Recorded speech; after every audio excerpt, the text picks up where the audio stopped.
Pai do Senhor, minha irmã, meu irmão, você está assistindo o EBD em Síntese Podcast, um programa que é gravado pela IADERN, Igreja Evangélica Assembleia de Deus no Estado do Rio Grande do Norte, programa que conta com a ajuda do Departamento de Ensino Cristão da IADERN.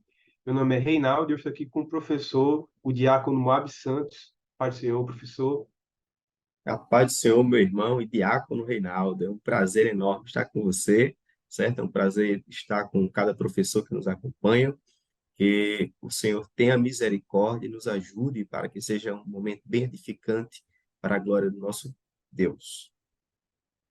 Amém, glória a Deus. Nosso título da lição é o Espírito atuante em Cristo. Nossa lição desse trimestre é acerca do Espírito Santo, uma lição de pneumatologia. Vai estudar acerca do Espírito Santo de Deus, quem ele é, o que ele faz na nossa vida e como ele é descrito, como ele é tratado nas Santas Escrituras. Nós temos aqui três objetivos nessa aula. É importante que você, professor, se atente a esses três objetivos, são muito importantes, até porque essa lição ela é muito específica. Então, se você entrar num tema a mais, você vai estar interferindo na competência de outra lição.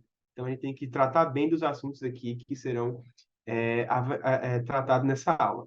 O primeiro objetivo é relatar sobre a atuação do Espírito Santo no nascimento de Jesus. O segundo ponto é apontar para a participação do Espírito Santo no batismo de Jesus. E o terceiro ponto é destacar o papel do Espírito Santo no ministério terreno de Jesus Cristo. Amém? Essa aula ela é muito importante porque a Trindade, que é um tema que permeia todo esse nosso trimestre, ela é uma doutrina que é limitada por dois pontos. Esses dois pontos são inflexíveis. O primeiro é uma fronteira positiva, ou seja, é a palavra de Deus. Ela nos garante a liberdade dentro dos limites da Santa Escritura. Não posso passar da Santa Escritura. Tudo que ela me fala, eu posso afirmar que é verdade acerca do Espírito Santo, do Pai e do Filho. Também existe um outro limite, que é um limite negativo, que é a incapacidade humana de vislumbrar os mistérios da eternidade. Então, como é que pode três corpos habitarem um só lugar? Como é que três podem ser um? Bom, no mundo real, no mundo em que nós vivemos, se é que ele é que é o mundo real, ele, nós não podemos ter isso. Nós não temos três coisas em um só lugar. Mas no mundo espiritual existe esse tipo de coisa, mistérios que nós não conseguimos compreender, mas nós temos a Sagrada Escritura para nos guiar e compreender, pelo menos até o que nos é permitido, porque tudo que nós podemos saber sobre a Trindade é aquilo que foi revelado, ou que ela não é, ou que ela é. Podemos entender isso. Assim, essa lição que estuda a relação entre o Espírito Santo e o Cristo e o seu ministério aqui na Terra, e o seu nascimento e o seu batismo, é uma lição de suma importância. Porque se em algum momento na sua aula, você professor, eu professor, deixar suscitar em algum momento uma falsa inferioridade entre Cristo e o Espírito Santo, ou vice-versa, sua aula vai estar indo por um caminho de heresia, tá certo? Heresias como o modalismo, né, professor? Que é a ideia de que o Espírito Santo ele é uma face de Deus, ele é um ser despersonificado, não é? Então, toma muito cuidado com isso. Trate o Deus Espírito Santo como uma pessoa. Aliás, em todas as passagens que falam no Novo Testamento sobre o Espírito Santo, ele é aquele que sempre tem uma mensagem, um ensino. Ele é um ser, vamos dizer assim, divinamente intelectual, ele é uma consciência, tá certo? Ele é consubstanciado no Pai e no Filho, mas ainda assim, ele tem uma consciência própria. Até porque, veja, Jesus ora para o Pai, então ele não podia orar para ele mesmo, né? Então há uma diferença de consciência ali. Mas a gente está então tratando nessa lição sobre o Deus Filho e o Deus Espírito Santo e a influência do Deus Espírito Santo no ministério e na vida de Jesus enquanto homem, certo? No ministério dele aqui nesta terra, terrenal. E nosso primeiro ponto é o Espírito Santo e o nascimento de Jesus Cristo. Exatamente. Eu estou muito feliz com esse tema, tendo em vista a sua necessidade, né? Ou nós precisamos ajudar nossos irmãos, nossos jovens, os juvenis, a olharem mais para Cristo, a olharem para o Espírito Santo e não caminhar sem esse conhecimento, porque é de fundamental importância para a fé, né? Quando nós falamos de Cristo, nós estamos falando de alguém verdadeiramente Deus, verdadeiramente homem. E quando João escreve anunciando a Cristo, ele diz que todas as coisas foram feitas por ele, e sem ele nada do que foi feito se fez. Então, João engrandece a Cristo não porque ele precise ser engrandecido, mas porque nós precisamos ter essa visibilidade do Cristo Todo-Poderoso. E quando Cristo anuncia o Espírito Santo, o Consolador, que ele diz: enviarei outro Consolador, e anunciando, ele diz que é outro igual. Então, se João engrandece a Cristo e o coloca como Deus, e Cristo propriamente fala isso em diversos textos, nós encontramos Cristo fazendo afirmações de que eu sou, de forma que os judeus eles ficavam até irritados, dizendo: olha, você está se comparando ao próprio Deus. E esse Cristo anuncia o Espírito Santo, dizendo que é igual. Fica claro, biblicamente, que o Espírito Santo é Deus, Jesus é Deus. E João, quando começa o livro, ele diz que estava com Deus e era Deus. Então, assim como você acabou de afirmar, é de fundamental importância que a gente olhe para o Espírito Santo, o Pai, o Filho e o Espírito Santo. São pessoas distintas, certo? Mas estamos falando do Deus Trino. E a gente já começa nessa lição abordando esse nascimento, né? Nascimento no nosso tempo, né? Na nossa contagem. A gente enxerga o momento em que nasceu Cristo, mas biblicamente nós aprendemos que ele está antes desse momento, antes desse tempo. Ele está acima do tempo, ele olha para o tempo.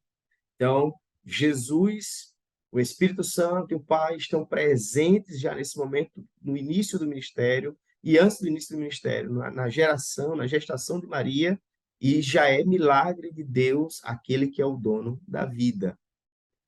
Amém. Então, Jesus é aquele que não tem ascendentes. Embora seja o descendente, ele é a raiz de Jessé. Ele é aquele que veio antes dos seus ascendentes. Ele é aquele que está fora da história. Ele é o Deus que se encarna, é o Deus que faz parte da história que ele mesmo está tomando de conta. Muita gente fala que Deus ele vê o futuro. Não, Deus ele não vê o futuro. Deus ele se movimenta entre o tempo, ele está além da nossa compreensão de tempo, espaço, matéria e de energia. Nesse sentido, então, o nascimento de Jesus, quando fala que ele vem, que ele foi gerado, esse agente miraculoso, milagroso, que é o Espírito Santo, de alguma forma é para mostrar que o Espírito Santo, quando atuou no seu nascimento, é que a natureza de Cristo ela é divina. Embora 100% homem, até porque ele precisava cumprir o plano da salvação, então a sua natureza hipostática, ele era 100% homem, 100% Deus, né? Para que assim, quando fosse posto ao Calvário, o próprio Deus ali estivesse. Né? É como se a própria justiça de Deus fosse satisfeita nele mesmo. Então, na verdade, a nossa vitória ela já começa do nascimento de Cristo, né? Porque a partir dali nós já vemos o cumprimento da promessa, nós já vemos ali literalmente os primeiros passos da nossa salvação, né? E realmente a vida de Jesus ele nos mostra um exemplo de humildade, porque se você parar para pensar para o professor Moab, é o próprio Deus ali aprendendo a andar, é o próprio Deus ali aprendendo crescendo em obediência, é o próprio Deus aprendendo a ler e a escrever, o Deus que tudo sabe, que tudo conhece, tudo foi feito através dele, mas é um Deus que é missionário, um Deus que se revela a nós, sempre se revelou à humanidade, um Deus que faz parte, um Deus que chega e diz, olha, vocês têm que se arrepender, venham a mim, o meu jugo é suave, o meu fardo é leve. É o Deus que apresenta a salvação. É um Deus que se movimenta. Não é um Deus como o Deus dos gregos, dos hindus, que exigem para si sacrifícios e assim. Não, mas é o Deus que se revela. É o Deus que se mostra. É o Deus que se apresenta a todos nós. Ah, E sobre esse ponto aí, eu queria até lembrar que em Filipenses 2, versículo 6, que diz que, sendo em forma de Deus, não teve por usurpação ser igual a Deus, mas esvaziou-se a si mesmo, tomando a forma de servo, fazendo-se semelhante aos homens. Então, esse texto aí, ele já aponta para esse momento, para o nascimento de Jesus, onde ele faz semelhante aos homens, e ele sendo semelhante aos homens, ele é referência para nós. Então, é por isso que a gente precisa entender essa jornada de Cristo, porque ele, semelhante a nós, ele é um exemplo para a nossa caminhada. Então, eu começo a observar a ação do Espírito Santo junto de Cristo e eu vou aprender como será a ação do Espírito Santo na minha vida. É claro que haverá algumas diferenças, algumas distinções, mas que você percebe que desde o começo o Espírito Santo está agindo, e como você até comentou em outro momento, né? A gente olha para o começo da jornada cristã, você vê o Espírito Santo também participando, né? Porque é necessário nascer de novo para fazer parte do reino de Deus. verdade. Algumas pessoas acham que o evento miraculoso do nascimento de Cristo se deu através da Virgem Maria. Mas, na verdade, o milagre que aconteceu foi através do Espírito Santo. Não é?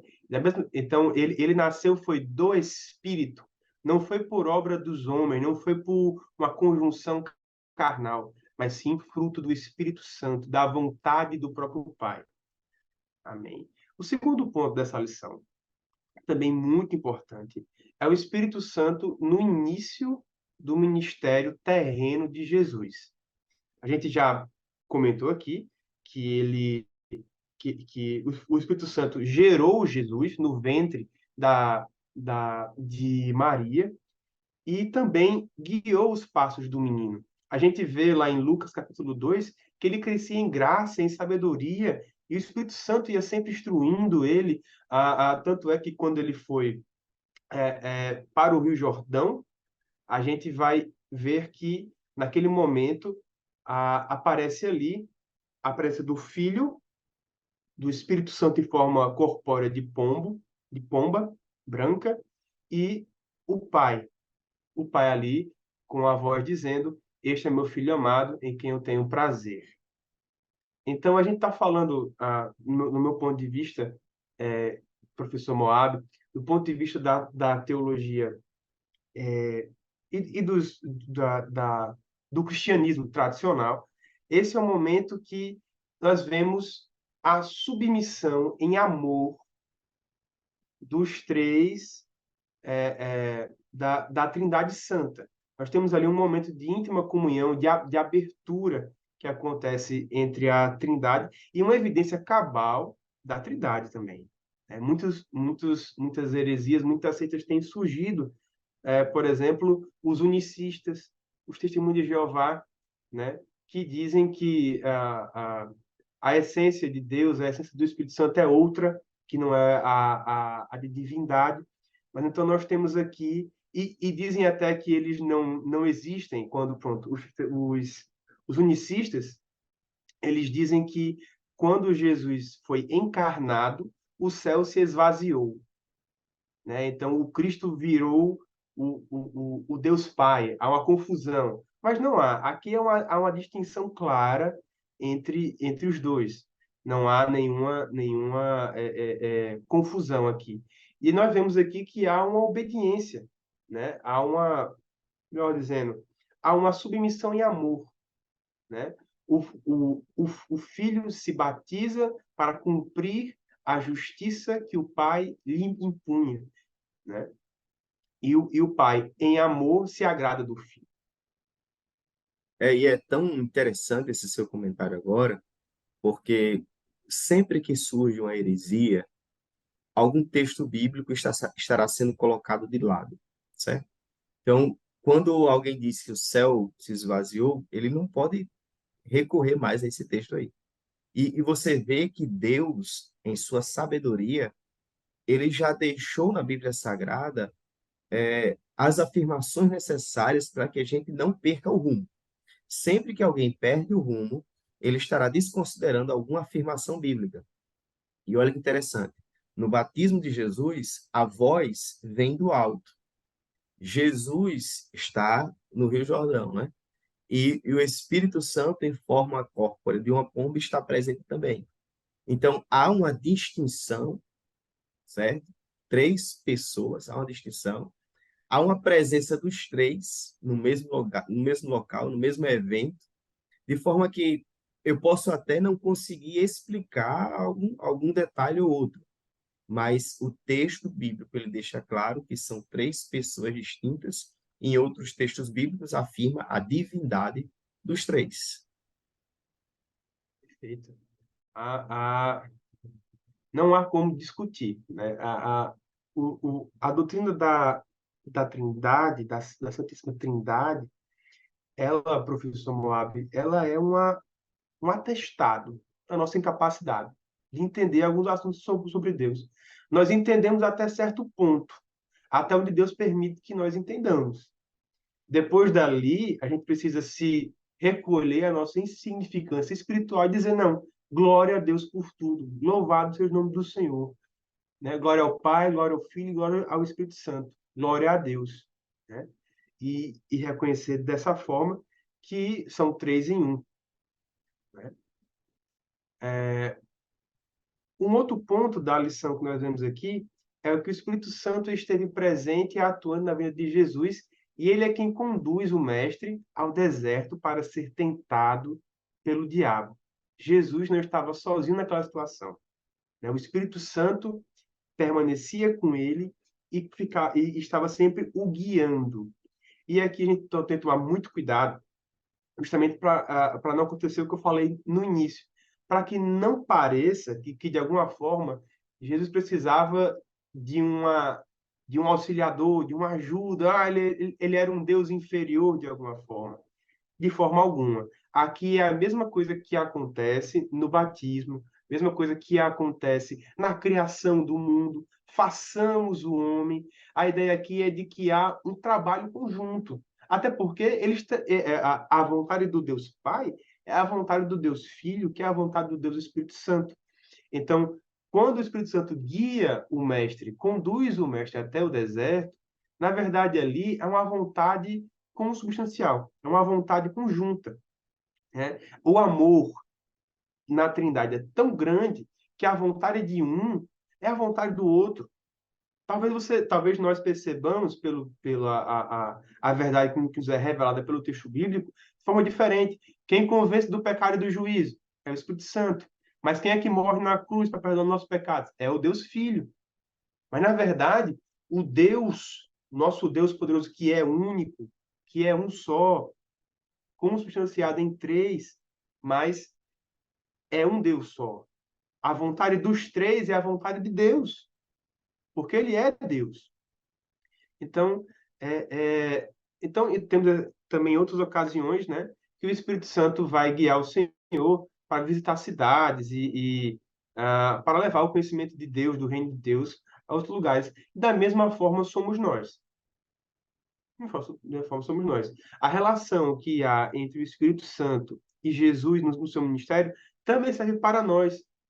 Tanto se você é obreiro da casa do Senhor, ou se você é professor da casa de Deus, se você é um crente, você precisa ser guiado também pelo Espírito Santo na sua vida, tá certo? Não há como um crente carregar a mensagem, a boa semente da palavra de Deus, sem ser guiado pelo Espírito Santo.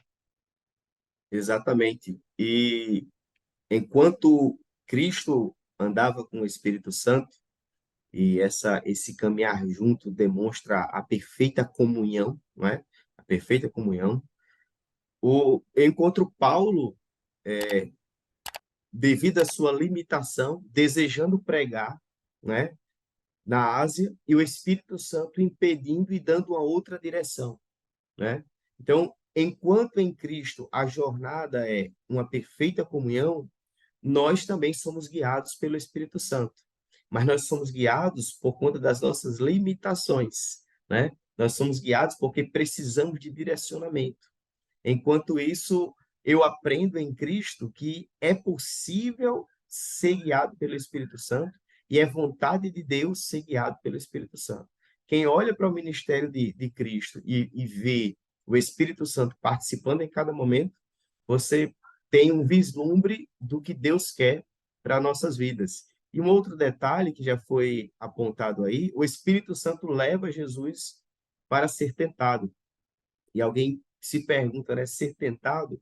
O detalhe é que no contexto de Cristo, a tentação ela é de fora para dentro, diferente do nosso contexto, né? Dentro de Cristo não havia pecado, dentro de Cristo não havia inclinação ao pecado. A tentação ali eram situações onde o diabo estaria apresentando e querendo ver a queda de Cristo. No nosso contexto é diferente.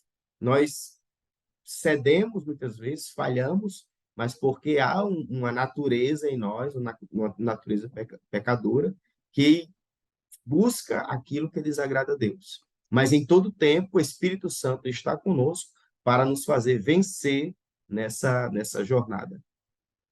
Exatamente. Se eu não me engano, teve uma lição há alguns meses atrás sobre tentação na sala dos jovens, da turma dos jovens.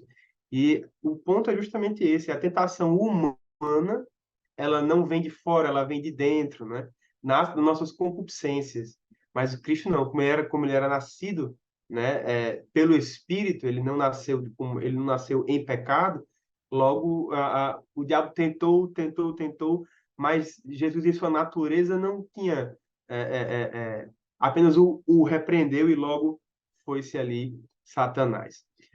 O senhor falou sobre ser guiado por Deus e na epístola do apóstolo Paulo aos Romanos, capítulo 8, versículo 14 ao 17, vai dizer que todos que são guiados pelo Espírito de Deus, esses são filhos de Deus.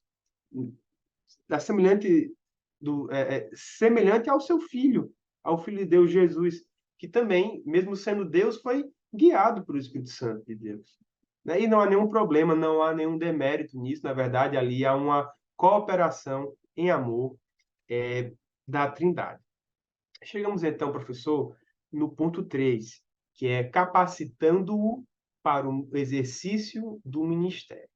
Então, ao longo do ministério terreno de Jesus, ocorreram grandes milagres, inúmeros milagres, a ponto de que, se nós colocássemos em livros, não caberiam em lugar algum, porque foram muitos os milagres, e até hoje ocorrem milagres através do nome poderoso do nosso Senhor Jesus.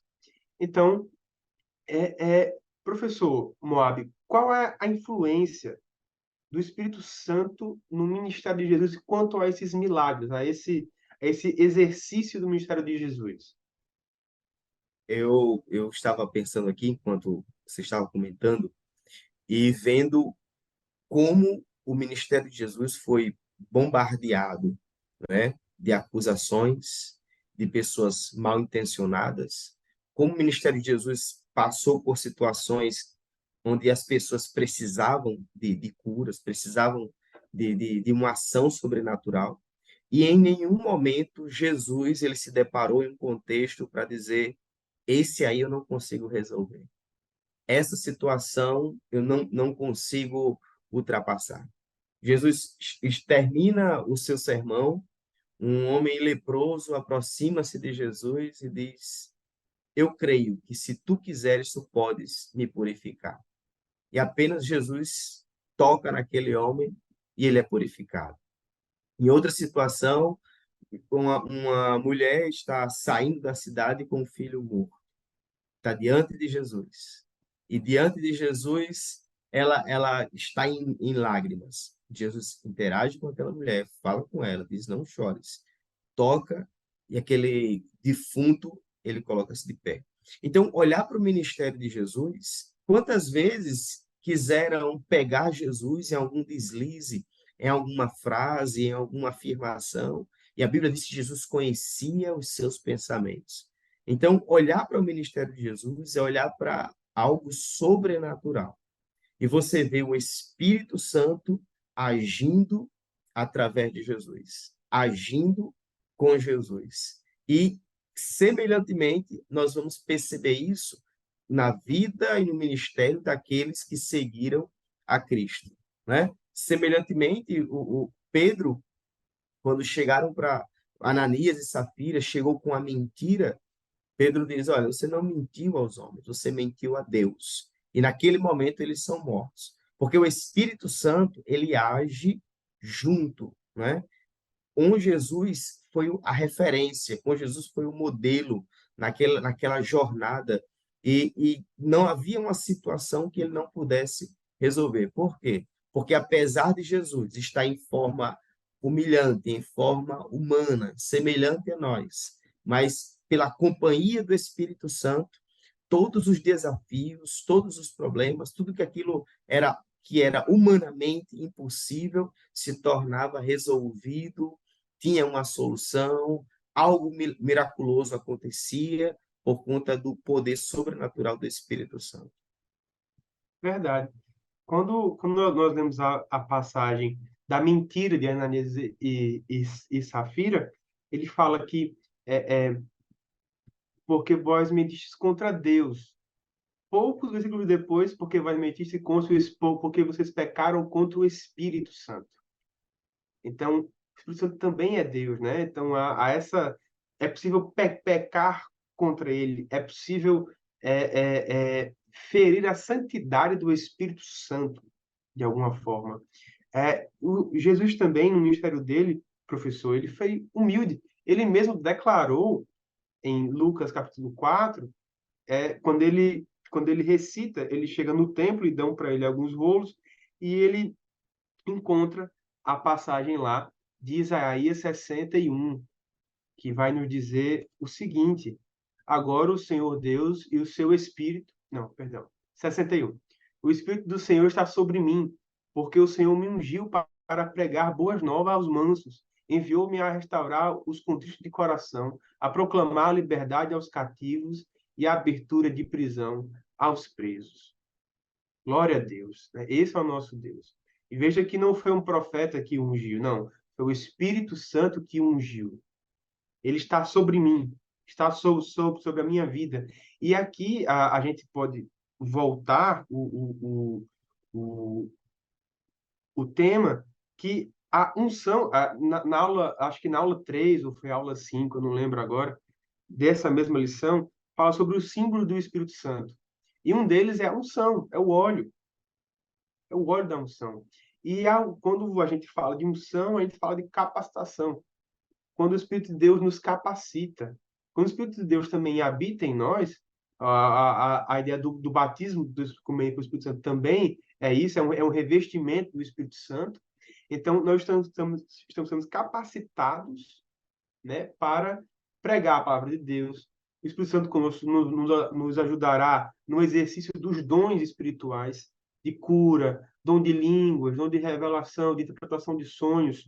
Então, essa unção do Espírito Santo. Ora, ninguém pode. E aqui há uma constatação muito clara. Ninguém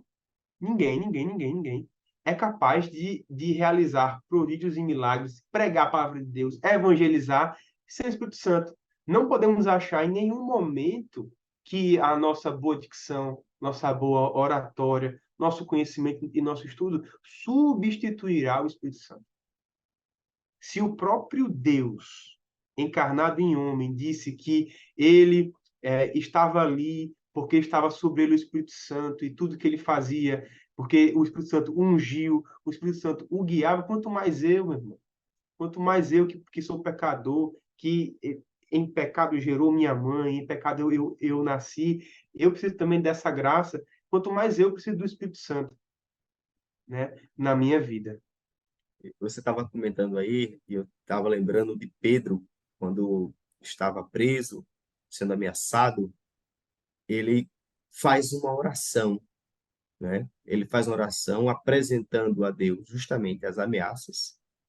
Ele faz uma oração dizendo que quando o Senhor estender as mãos para curar, ele não dizia nem que eram as mãos dele, que ele pudesse enfrentar essa realidade.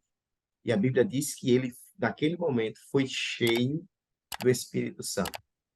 Então, há uma necessidade clara, apresentada na Bíblia Sagrada, que nós precisamos ser cheios do Espírito Santo. E eu achei muito importante quando você comenta sobre a humildade de Cristo nessa afirmação, porque o próprio Cristo, ele disse: "Aprendei de mim, porque sou manso e humilde de coração." Se nós aprendemos na Bíblia Sagrada que Jesus é Deus, mas se ele fosse falho como nós, egoísta como nós somos, orgulhosos como nós somos, ele diria: "Não, deixe que essa solução eu faço só. Fica no céu o Pai e o Espírito Santo e deixa que eu resolvo." Né? Mas foi diferente. Ele assume a forma humilhante, né? Mas caminha junto com o Espírito Santo. Que nós possamos aprender, que nós possamos entender que se algo acontece, acontece pela graça de Deus, pela presença do Espírito Santo na nossa vida. Existem grupos por aí afora que, quando terminam algumas atividades, acha que aquilo foi mérito dele do que aconteceu. Eu fui a tal lugar, aconteceu tal coisa, e é porque eu sou bom, é porque eu sei, é porque eu sou melhor. Então, essa mentalidade é de quem ainda não entendeu o Evangelho, de pessoas que não estão olhando para Cristo. Então, essa sua afirmação da humildade de Cristo, nessa caminhada com o Espírito Santo, ela é muito importante para que a gente também aplique na nossa vida. Se chegarmos a Tem, algum lugar, é é, Deus. tem uma historieta, uma historinha que conta que um pregador estava num domingo à noite, pregou muito bem, foi uma bênção, várias vidas aceitaram a Jesus.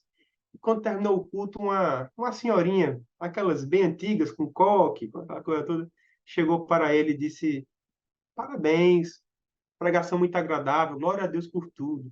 Aí ele, aquela puxadinha no paletó, né, disse: "Não, minha irmã, foi o Espírito Santo." Aí ela disse: "Aí já é demais, aí já foi." Se fosse o Espírito Santo, ia ser muito. Então, falta realmente em alguns irmãos, infelizmente, esse senso de miserabilidade, né? De que você é um mero instrumento nas mãos do Espírito Santo, de que você, desculpe, tem que ser utilizado. Você não é o centro da mensagem. A, a, a sua mensagem, eu vi esses dias que todo bom pregador não tem mensagem. Na verdade, ele carrega uma mensagem que não é dele.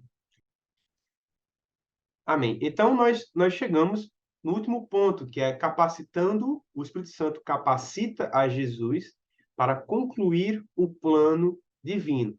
Quero relembrar aqui aquele alerta, tá certo? Que não é que Jesus Cristo é um Deus inferior, mas é que os três agem numa só vontade, porque os três são Deus. Não há nenhum problema em afirmar isso. Então, o mesmo Espírito, o Espírito Santo, que guiou Jesus ao deserto, também esteve com ele presente na sua angústia, né, na sua maior tristeza, no Getsemane. Então, foi com revestimento, ou seja, foi com a presença do Espírito Santo que ele aguentou, sustentou, né, aquelas injustiças, aquelas injúrias, aquelas calúnias que ele tanto sofreu. E sofreu por nós.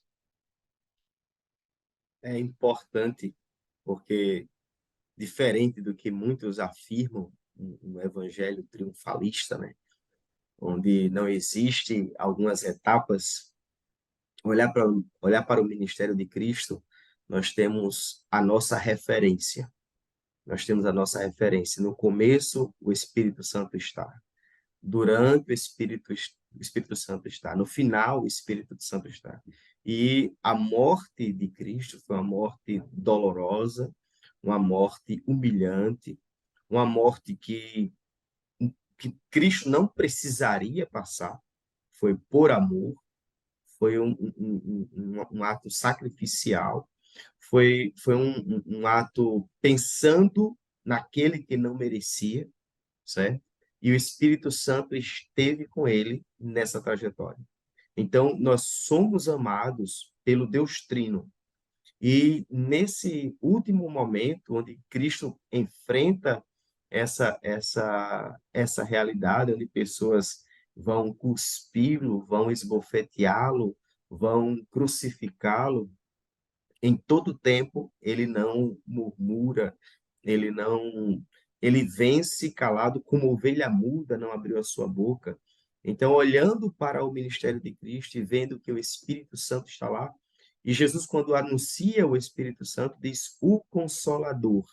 Então, esse que estava com Cristo é quem estará também com a igreja, trazendo consolo, por mais que passemos por momentos como alguns cristãos, né, enfrentam, perdendo suas próprias vidas, vendo suas famílias serem humilhadas e assassinadas, filho sendo assassinado em frente ao pai, isso por conta do evangelho, mas ele já anuncia isso.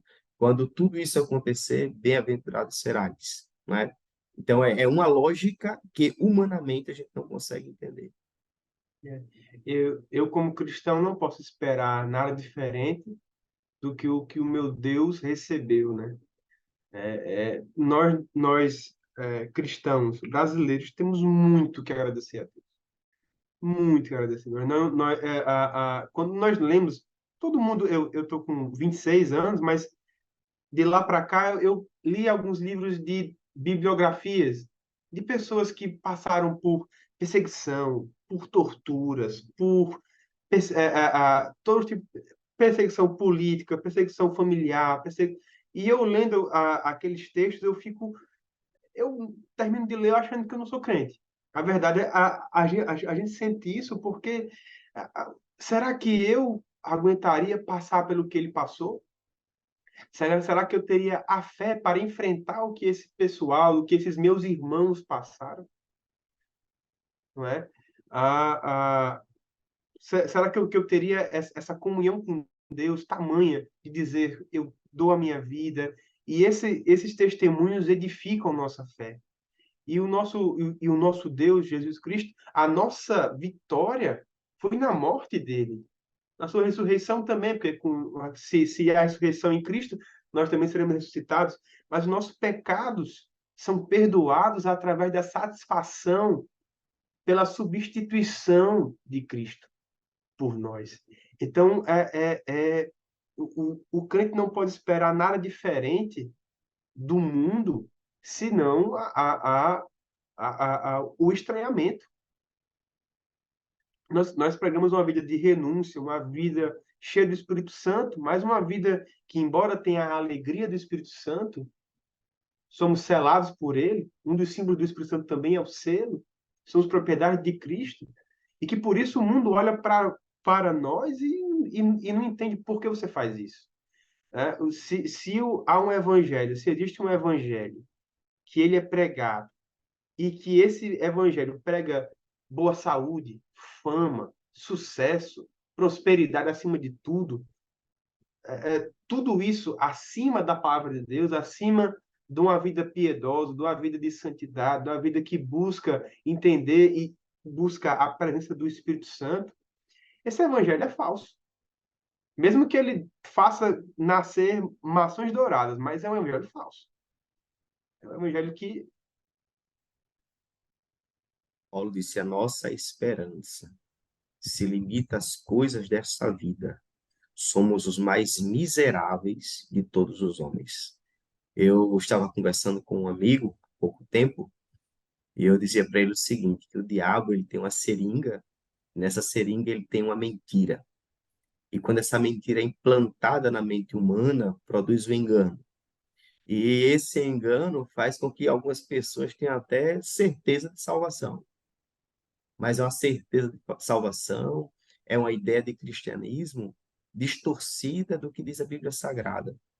Quando você, se eu quero entender o Evangelho, eu preciso olhar para Cristo e perceber exatamente o que a gente está abordando aqui, que em todos os desafios o Espírito Santo esteve com ele e uma realidade diferente, eu posso até não passar por algumas situações, mas eu preciso entender que se eu passar, eu consigo chegar do outro lado, não por conta dos meus méritos, mas porque o Espírito Santo que estava com Cristo é o mesmo que está com a sua igreja. Verdade, professor. E, embora nós não soframos perseguição física, e aqui tem vários tipos de perseguição, dentro da perseguição física, mas nós sofremos outras pressões, né? E, infelizmente, porque, veja só, se um justo, tem casos aí de igrejas inteiras sendo dizimadas por radicais islâmicos, por radicais hindus, se esses justos morrem, glória a Deus, estão no céu, foram guardados, selados pela promessa, mas no Brasil nós sofremos um outro tipo de perseguição, uma perseguição invisível. Quantas doutrinas têm entrado na nossa congregação, nas nossas igrejas? Eu digo nossas, mas falo de uma forma eclesiástica geral, né? São abertas as igrejas todos os dias que pregam o evangelho que arrastam pessoas não para o céu. Não vou dizer não vou dizer o nome aqui, mas que distanciam as pessoas de Deus. E cada vez mais é difícil a gente pregar o evangelho. Não vamos parar. O Espírito Santo está conosco. Essa guerra nós não vamos pelejar. Quem peleja por nós é o Senhor. Mas a cada dia que passa, as coisas vão ficando mais difíceis. E eu estava conversando com um pastor e ele falou para mim o seguinte, que não se engane, não ficará mais fácil. O humanismo cada vez mais vai ficar mais forte. Cada vez o que o homem quer vai tentar se sobrepor à vontade de Deus. E nós vamos sofrer por isso, né? Nós seres humanos. Em breve, eu creio, em nome do Senhor, quem dera fosse hoje, Jesus Cristo voltará para arrebatar a sua igreja, mas enquanto ele não vier, vamos aqui estar, né, lutando, batalhando para salvar ser instrumento de Deus para resgatar almas, né? Para o nosso Senhor e Salvador Jesus Cristo. E que o Espírito Santo nos ajude e nos dê graça para prosseguir nessa batalha. E você, professor de escola dominical, é um instrumento de Deus. E a sua vida tem que estar cheia do Espírito Santo também. Não adianta você chegar na sua aula com meia dúzia de versículos e um comentário bíblico e achar que vai estar tudo certo. Se encha, deixe que o Espírito se consagre para dar a sua aula. Deixe que o Espírito Santo lhe conduza nas suas palavras. E eu tenho certeza que sua aula vai ser poderosa. Amém. Eu gostaria até de deixar uma afirmação que o apóstolo Paulo faz, até citando o Antigo Testamento, quando ele diz: assim como está escrito, criei e por isso falei, nós cremos e por isso falamos.